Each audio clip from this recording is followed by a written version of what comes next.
ano ba yung pwede mong gawin for you to, to strategize and maximize yung money mo.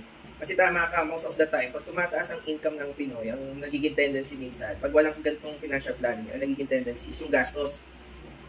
Diba? Instead, lumaki income, ang unang nadadagdagan yung gastos. Then, kumbaga magugulat na lang sila, ilang taon yung nakalipas, lumaki nga yung income, pero yung income nila kulang pa din compared sa gastos.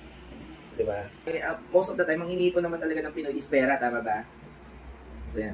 Yung pera na sinisave at ini-invest natin para magkaroon tayo ng good future. Diba? So in short, when we hear the word good future, it's all about your goals. So tayo naman, of course, we don't want to work buong lifetime natin. Diba? We have, kaya ka rin napunta sa ganyang industries because you want to kumabot sa point of time that you can retire with financially free. Hindi ka mag-worry sa magagaling yung next income. Diba? You can provide for yourself and for your family.